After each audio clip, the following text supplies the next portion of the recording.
হেই lovely people, আসসালামু আলাইকুম। আজকে আমি শেয়ার করতে যাচ্ছি বৃষ্টির দিনে আসলে আমি কিভাবে কাটাই। তো প্রতিদিনের মতো আমার ক্লাস থাকে। তো আজকে 9টায় ক্লাস ছিল, এত বৃষ্টি, তারপরেও 9টায় ক্লাস ছাড় দিয়েছে। তো কি করার, এই বৃষ্টি ঝড় বৃষ্টি উপেক্ষা করে আমার ক্লাসের দিকে দৌড় দিতে হয়। তো যাওয়ার পথে ওই তো আমরা ফ্রেন্ডরা মিলে সবাই একসাথে ছুটছি।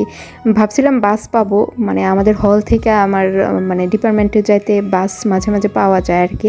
তো বাস পাই নাই, হেঁটেই এই বৃষ্টিতে গিয়েছি। তো এই আর কি গেলাম। আজকে হচ্ছে 9টা থেকে ক্লাস শুরু, মানে মাঝখান দিয়ে গ্যাপ ছিল। তারপরও হলে শুয়ে শুধু ঘুমাতেই ইচ্ছা করে, কিন্তু বাইরে যেতে আর ইচ্ছা করে না। এই ক্লাস প্রত্যেক দিন 9টায় ক্লাস, খুবই বোরিং লাগে। তারপরও কি করার, যাইতে তো হবেই। তো আমাদের ডিপার্টমেন্টের 4তলায়, প্রশাসনিক ভবনের 4তলায়, নোয়াখালী বিজ্ঞান ও প্রযুক্তি বিশ্ববিদ্যালয়ের বাংলা বিভাগ। এই তো পরে এই 9টার ক্লাস করলাম আর কি। এই তো তো আজকে এই পর্যন্তই।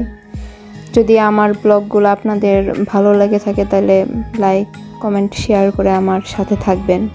আমাকে আসলে এই লাইক কমেন্টগুলো হচ্ছে আমাকে সাপোর্ট দেয় পরবর্তীতে নতুন ভিডিও তৈরি করার জন্য। তো আপনারা পাশে থাকলে আমি খুশি হব। Thank you, tata.